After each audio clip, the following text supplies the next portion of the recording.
My next guest, Frankie Telfort, for those of you at home that aren't watching the YouTube video, he's built like an action figure, okay? He should be in a Marvel movie. I actually think I'm looking in a mirror. Like the guy would be Madden 99 grade physique. How you doing, brother? I'm good, man. So Frankie's here from, we're here at his facility, Old Bull Athletics. Why don't you tell me a little bit about it, man? Yeah, so Old Bull is a perfect blend between physical therapy and personal training. We really want to treat everyone as if they were an athlete, right? So as you know, professional athletes have physical therapists, they have strength trainers, they have athletic trainers. We're trying to build that gap, bridge that gap between therapy and like one-on-one highest level performance together, right?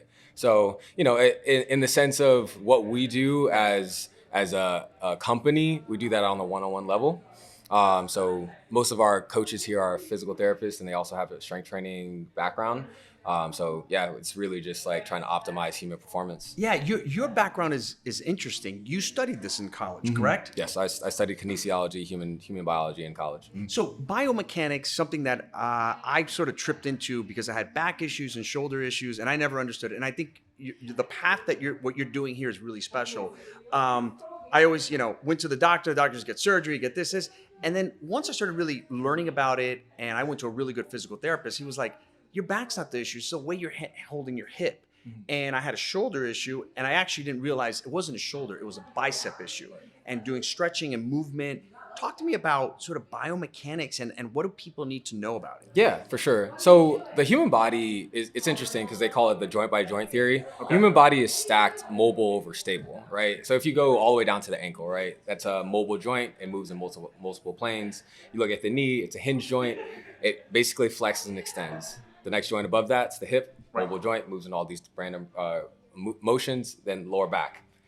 Flexes and extends. Yeah. So you can literally do that all the way up, right? T-spine mobile, scapula stable, shoulder joint mobile, elbow stable, wrist mobile, right? So stack and stack and stack. You really have an issue most of the times when your mobile joints become stable. Got it. And then your stable joints become mobile, and then you have a bunch of issues, yeah. Right? So for example, right? Like if you have a knee problem, it's probably not a knee problem. It's probably the joint above or below. It's probably you don't have the right motion for your ankle or your hip, right? Really? So it's just people sitting stagnant all day, right? It's a big issue. Totally. Just behind your computer, we're meant to move. 1,000%. Sedentary, not getting the end ranges when you're supposed to, walking more, just more blood flow into certain areas that need to be moving a lot, right? You have dysfunction normally when you don't have, the proper motion or the proper range of motion for your mobile joints. How did you get into it? I know your backstory. We'll get into it a little bit, but when you went to college, you went to USC, what made you want to study this? Yeah, so I've always played sports. I started playing football when I was 7 years old. Okay.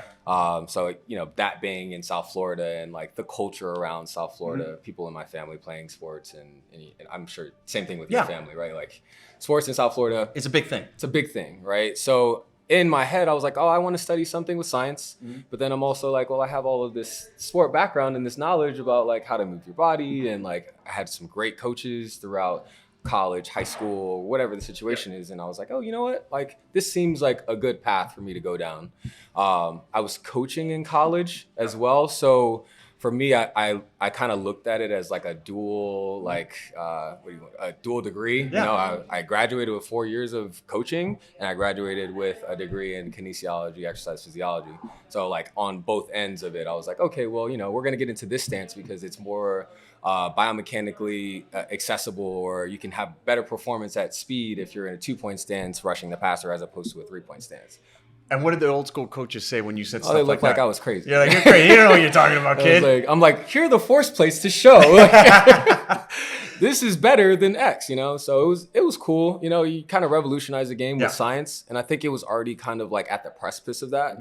We played teams like Oregon, who had Chip Kelly, who was like, oh, well, we're going to speed, changing the way we even set up our practice plan. We're going to do a walkthrough 2 days before the game as opposed to the day before the game. Like, he was already at like nipping at the bud of that. And like, then I was like, okay, well, if that's already being accepted, here we go. How about we just take it a step further? Yeah. So it was pretty cool. It was a So cool let's get in a little bit about your background. So you're a 5-star recruit. You can go to any college you want to. You go to USC, and for people who forget, you went peak USC. You went Pete Carroll, national championship, Heisman's, number one draft pick after number one draft pick. You step in as a linebacker. You're stepping in big shoes of Clay Matthews and Cushing and Keith Rivers and all that stuff. Yeah. And then your life took a turn at that point. What happened? And then walk me through your path. Yeah. So 38 scholarship offers, go wherever I want. My top 4, I took visits to LSU, USC, Florida, and Stanford. This was before, this was the Jim Harbaugh era for Stanford. Yeah.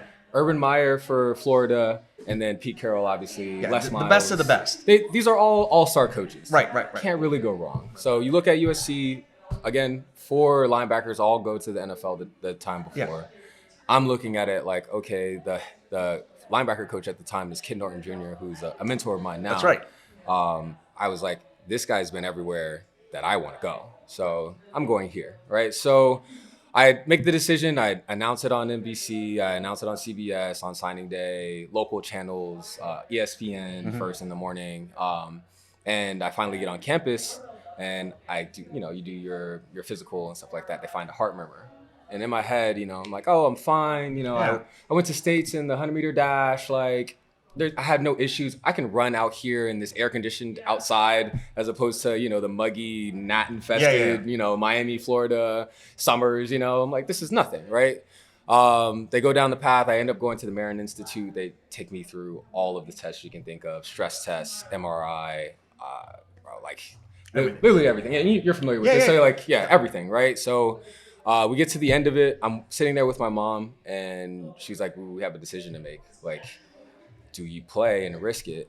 And they finally diagnosed me with HCM, which is hypertrophic cardiomyopathy, which just means that like the ventricular wall for my heart is thicker than normal, and it's so thick that it could cause like obliteration, which just means like backflow into the heart, and it doesn't work as efficiently as it should, right? Especially at like higher levels of intensity, right? So like if I went outside and ran 16 110s, or if I'm like, it's the fourth quarter and we just had like a long drive and we're playing in Oregon and it's back-to-back plays and they're quick to the ball and all this stuff, I could have issues, right? I think actually recently something happened with LeBron's son. Yeah. Bronny, you're right. So USC. yes, exactly. So congenital heart situation. They didn't say exactly what it was, but I'm guessing that's probably what it was. Something like that, right? Yeah. So decided, it's not worth it. Let's take a step back. We're going to reevaluate. And then the school just put a pause on it altogether. They're like, yeah, you're not playing. They just pulled my opportunity to play at all. Usually you get like a choice. Yeah. Not at that time. So you're 18 years old.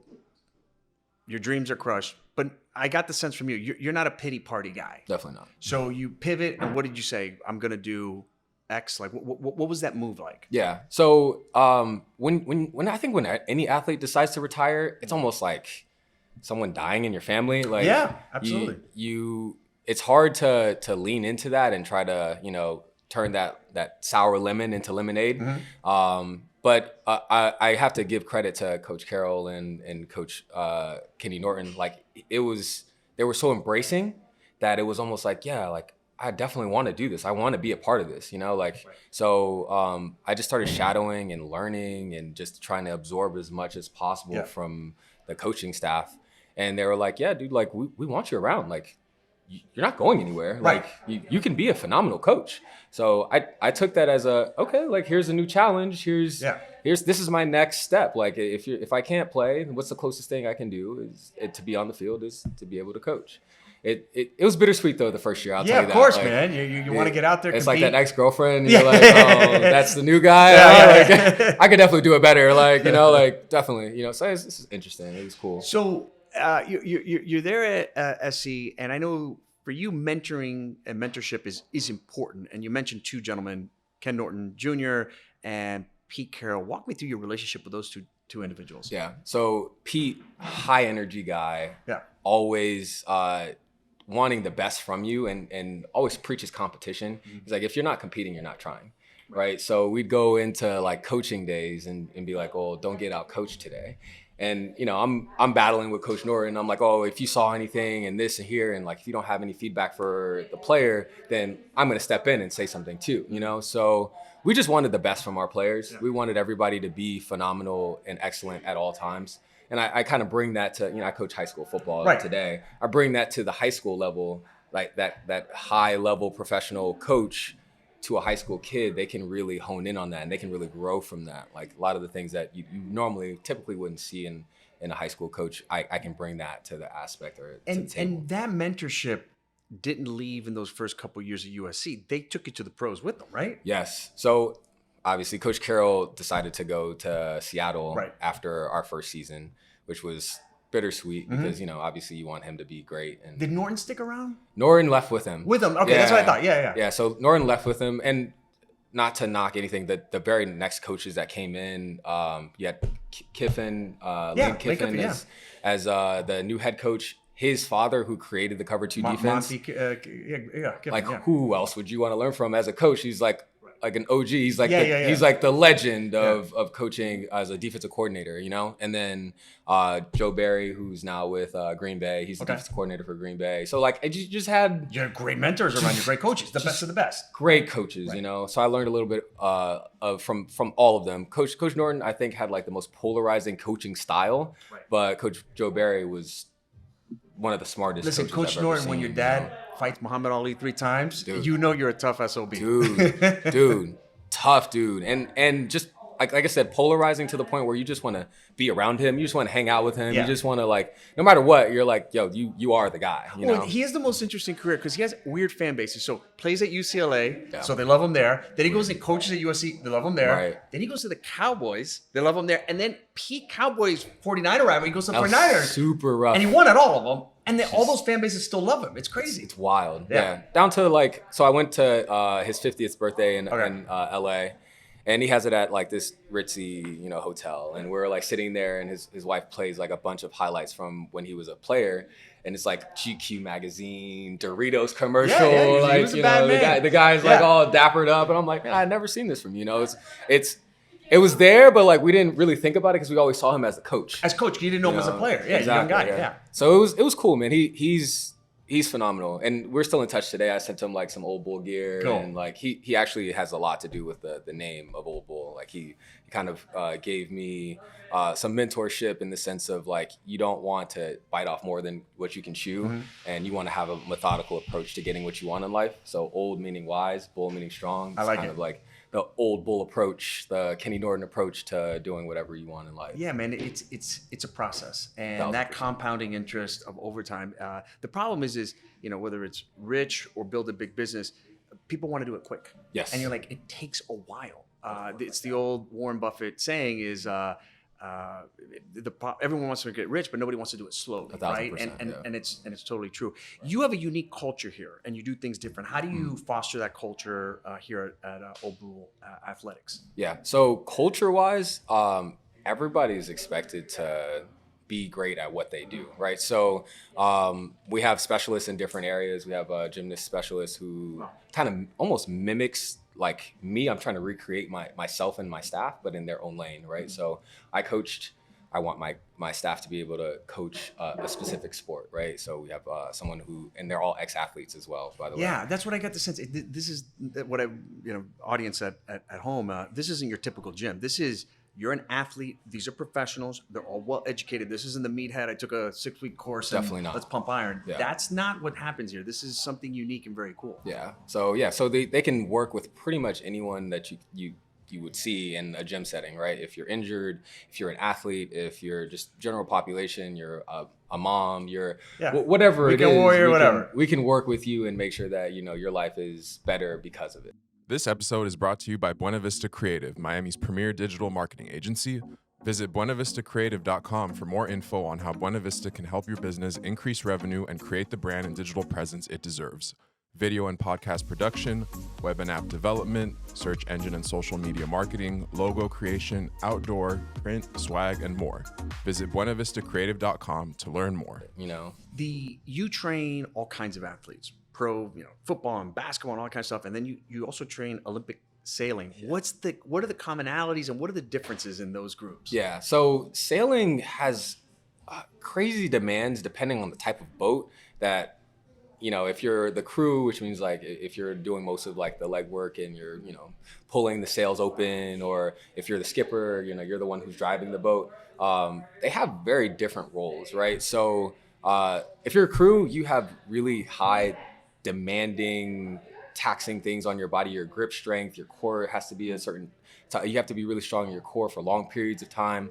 And I've never seen a sport be so dependent on like the elements, right? You're looking at the current, you're looking at the pressure in the sky, you're looking at Yeah, you're the right. wind, the knots, you're looking at the waves, like what is it upwind, what is it downwind, and then the tactics to get to the actual point.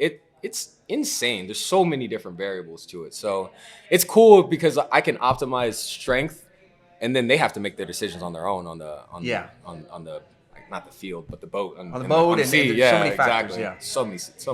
So many factors. So it's funny. You mentioned Pete Carroll.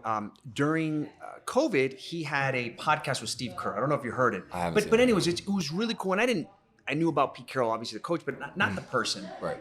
Man, what an interesting guy, specifically around the psychology. And he recommended a book, and I'm drawing a blank. It's on tennis, Okay. and it's and it was written. It's actually one of the most read sports books ever. And Steve Kerr had read it too, and it's about the psychology and getting inside the head. And I always got the sense that this is what this guy was really good at. 1000%. Talk to me about the athlete and psychology. So we talked about the physical part. What about the mental part? You got pro athletes on the football field, but then you got these sailors. Yeah. Like, how do you get inside their head? And Yeah. How do you work on that? So every athlete, I think it might be Maslow's hierarchy of needs. No, I know Maslow, but Okay. it's not. Okay, so there's two different ideas for psychology, right? There's the overhyped, overstimulated, and then you've got like the guy who's too chill. Like, you want to be somewhere in between. You don't want to be so hyped that you can't think, and you don't want to be too chill to where you can't react, right? So you want to be like right in that middle ground, and the best way to get into that middle ground is by repetition. The more you can repeat something, the more comfortable you feel with it. You're not overthinking it. You're not, okay, I can play fast because I know my assignment is the curl flat, or I know that I need to hit the A gap when we call this blitz, or whatever it is, right? So, repetition, that constant, hey, I'm going to move at this speed, or I know my assignment so well that I don't even have to think about it. It turns into a flow state, and it becomes rinse second and nature. repeat, do it over. That's Over that's and the over beauty and of practice, right? Exactly, It's just that 1000%. you're constantly. So we talked about the athlete, your background, but you're also a business owner. Yes. And you and I briefly talked about sort of that COVID period, right?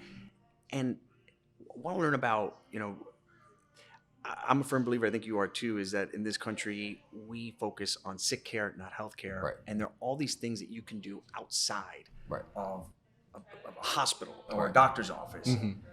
What can people do to just take care of themselves other than the basics? Yeah. And what's overlooked? I think the biggest things that are overlooked is really movement, right? Like if you can move throughout the day, it's a 10-minute walk, a 30-minute walk, you can fix a lot of issues that are kind of arising in our society today. I think we went from like 35% to 40% obesity in this country. It's crazy. It's insane. Crazy. If that's the the trajectory, what is it going to look like in another 10 years? Nuts. It's nuts. So that's one thing. I think the other thing would be obviously diet. We, for whatever reason, FDA approves Horrible stuff. like Horrible stuff. corn syrup. We should All just the not vegetable have oils. Yeah, I mean, it's just over sugared everything. Everything. What we do to our cattle and what we serve Terrible. to our people, it's truly killing them. And obviously, it's big business. And if we're talking about capital, it's great for the insurance companies and it's great for whoever's selling these things. But for us as a society, we can't expect us to work and also be sick at the same time. Yeah, man. No, you can't, man. It's definitely. What about sleep?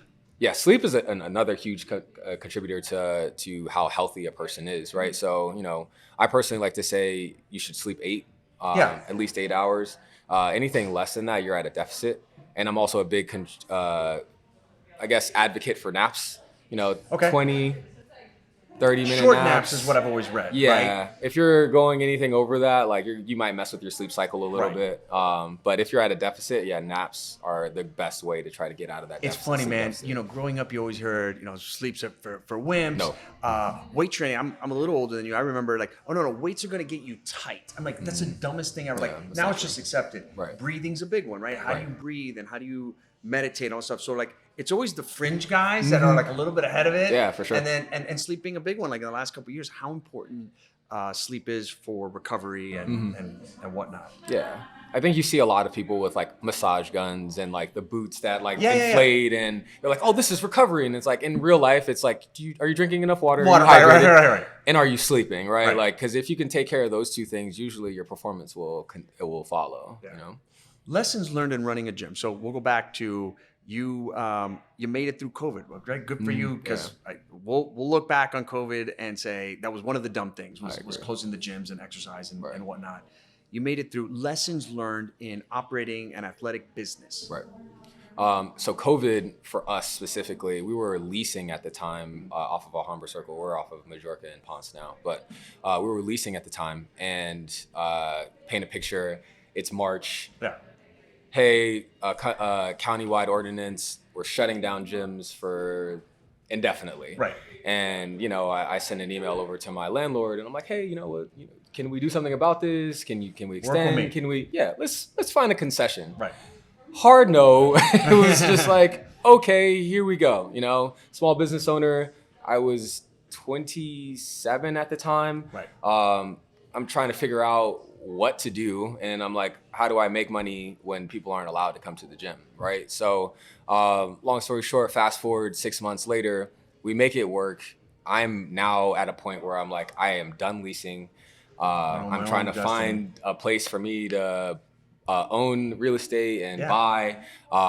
We end up signing a contract in October, and we ended up growing 15% after that 3-month shutdown for COVID. So in my head, I was like, well, if that's the case, and we could persevere through this, there's no way I'm stopping here, right? So trajectory-wise, we ended up like growing 300%. Oh, bull, man. Yeah, man. It's just got to persevere. Everybody, so, just like me, I was panicked. But I told everybody, I said, look, if you can make it through this, one of the things is going to knock out a lot of competition. Right. So you can actually really grow. But you got to make it through this. And you can't give up. You're going to have rough days, but you got to get through it. All right, you had rapid growth right after COVID. How did you create these raving fans? And did the customer profile change? Yeah, so the customer profile was pretty much the same. The growth I want to attribute to building the brand in itself. As you know, building brands takes years. Take time. My personal approach is less about, ad spend on social and more about like the customer and making sure that they're good and looking at trying to create Old Bull as something that equals family. Did you ever see, what's the name of this movie? The Founder? Yeah, it's great. I love that. I love the movie. So I watched it maybe 10 plus times. Yeah. And at different points in time of my career, I started Old Bull in 2015. And, in the beginning I watched it. And then I watched it maybe 2 or 3 years later and again and again and again. And at that time I was like, if I'm going to scale this, I have to be Ray Kroc in the parking lot where he's drawing up like, hey, this is where we're going to do the fries and this is where we're going to, make the burgers and we're going to add the pickles here. I'm like, how do I do that for the gym? Right. I'm like sitting there with my iPad and I just bought this new place. And I'm like, this has to be this. And I'm like, we're going to make this the front of the space and we're going to put our dumbbells here. And, it was cool to envelop that role because I know the end product for the user, for the customer, was going to be so much more elevated in that aspect. Running a business is like coaching, right? It's exactly the same. Exactly. Strategy. So your defensive coordinator, just like you were lay it out. How are we going to do this? How are we going to do that? Right. Then the team, right? You're the GM and then your coach. You hire all these great people. Okay, how do I organize them? Got to put them in the right seats. Right. All that coaching experience you got, you were able to translate it into business. 1,000%. Translating into business, congratulations. I know a while back you got into the Goldman Sachs boot camp. Yeah. What was that like? Lessons learned from that experience? Yeah, so Goldman Sachs, I feel like they did a great job, and they partnered with Babson to create this curriculum. It was about like a 3-month curriculum on how to identify opportunities and then how to, I guess, expound on the opportunities.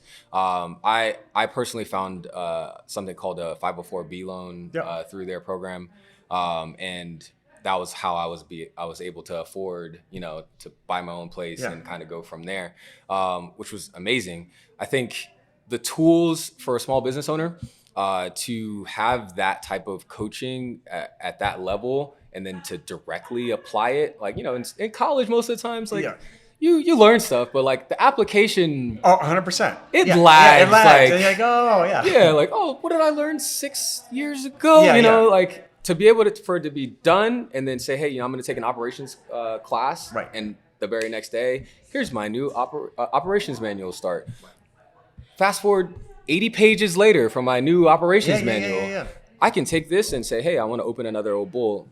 Hey, manager, here's my operations manual. Here's the playbook. This is the checklist for, this is how we clean our space. This is how we fold towels. This is how we create our cold towels. This is how we wipe off our tables. There's no alcohol in them. So, rattle it down. All the stuff that I would have to sit there and spend time to teach.